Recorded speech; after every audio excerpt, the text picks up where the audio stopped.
তুফান দুইটা গানের আইটেম সঙ্গের ধারের কাছে কিন্তু এটা নাই। শাকিব খানের গেট আপ টেট আপগুলি এটা আনকমন ছিল, ভালো লাগছে আমার কাছে।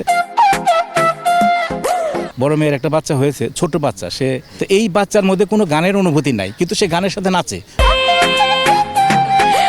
এইটার মধ্যে যতই করুক চাঁদ মামা, কিন্তু ওই জিনিস হয় নাই। রায়হান রাফি মেধাবী, ডাইরেক্টরিয়াল একটা ব্যাপার আছে আলাদা, যতই হিরো যেভাবেই করুক আর যাই করুক, কিন্তু ডাইরেক্টরিয়াল একটা ব্যাপার ভালো করেছে। শাকিব খানের গেট আপ টেট আপগুলি এটা আনকমন ছিল, ভালো লাগছে আমার কাছে। ড্রেস আপগুলি ভালো লাগছে। তবে দুইটা আইটেম সং করতেছে তুফান ছবিতে। আমি তুফান ছবি দেখেছি, খুব মনোযোগ সহকারে 2বার দেখেছি। তুফান ছবি দুইটা গানের আইটেম সঙ্গের ধারের কাছে কিন্তু এটা নাই। ওইটা যে আমি বলি, আমার বড় মেয়ের একটা বাচ্চা হয়েছে, ছোট বাচ্চা, সে এই উড়াধুরা গান না শুনলে সে খাইতে চায় না, এবার নাচে আর খায়। তো এই বাচ্চার মধ্যে কোনো গানের অনুভূতি নাই, কিন্তু সে গানের সাথে নাচে। তার মানে কি, ওইটা তার মনের মধ্যে লেগে গেছে। তো তুফানের যে দুইটা গান করেছে, এই গানটা এইটার মধ্যে যতই করুক চাঁদ মামা, কিন্তু ওই জিনিস হয় নাই। করছে, অ্যারেঞ্জমেন্ট করছে, ভালো সেট বানাইছে, গান পিকচারাইজ করেছে ভালো, কিন্তু গান শ্যুটটা ওই রকম ছিল না আর কি। তার সঙ্গে রায়হান রাফি, ডাইরেক্টরিয়াল একটা ব্যাপার আছে আলাদা, যতই হিরো যেভাবেই করুক আর যাই করুক, কিন্তু ডাইরেক্টরিয়াল একটা ব্যাপার। কিন্তু আমি মনে করি, আসলে সবসময় আমি বলি যে আমি ওর দহন ছবি দেখেছি, আমি পরাণ ছবি দেখেছি, আমি ওই যে সুড়ঙ্গ দেখেছি, তারপরে তুফান দেখলাম, আবার এইটাও মানে বরবাদটা তো তার ছবি না।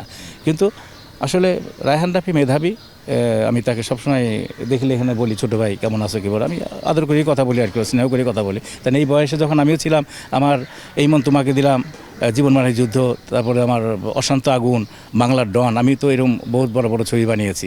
তো ওই সময় আমার এরকম ছিল। তো ও খুব মেধাবী ডিরেক্টর, ভালো ছবি বানায়, ভালো, তার গানের চুজিং এবং তার গল্পের চুজিং খুব ভালো। তো এই ছবিটার গল্প নিয়েছে ভালোই এবং মেকিংও করেছে ভালো। কিন্তু আইটেম সঙ্গের ব্যাপারে আমি খেয়াল বলবো আর কি, যে আইটেম সঙ্গটা ওই তুফানের মতো হয় না। তুফানের মতো হলে ছবিটা আরও ইয়াটা বাড়তো আর কি। আপনার কথা যেটা বলছেন, এটা সার কথা হচ্ছে যে শুধু আসলে সুপারস্টার হইলেই হয় না, ডিরেক্টরের মুন্সিয়ানাটাও যোগ অবশ্যই এটা যোগ করতে হবে, নাইলে হবে না। ছবি মুক্তি পেয়েছে, ইদানিং আবার একটা ছবি হয়তো 1-2 মাসের মধ্যে আসবে, ময়নার চর। এটা হয়তো সরকারি অনুদানের ছবি, কম বাজেটের ছবি। যাই হোক, তারপরে আমি চেষ্টা করেছি ওই মানুষের জীবনগুলি ফুটিয়ে তোলার। ওই নদী ভাঙা মানুষ, 10 নাম্বার ঘূর্ণিঝড়, তারপরে ওই যে দাদনের টাকা নিয়ে নৌকা চালায়, মাছ ধরে, এদের জীবন কাহিনীর উপরে গল্প। তো ওই ছবিটা আপনারা দেখবেন। আর ঈদে যে সমস্ত ছবি মুক্তি পেয়েছে, ছবিগুলোতে ভালো যাচ্ছে, আর বাংলা ছবি ভালো যাচ্ছে, এটা শুনলেই ভালো লাগে। তো দর্শকবৃন্দ, আপনারা হলে আসবেন, হলে এসে সব ছবি দেখবেন, তাহলে আমাদের মতো ডিরেক্টররা অনুপ্রাণিত হবে এবং তারা ভালো ভালো ছবি নির্মাণ করতে আগ্রহী হবে। আপনারা আমাদের জন্য দোয়া করবেন। দর্শকবৃন্দ, আপনারা ভালো থাকেন, আপনাদের সুস্বাস্থ্য কামনা করি। ধন্যবাদ সবাইকে। ভাইয়া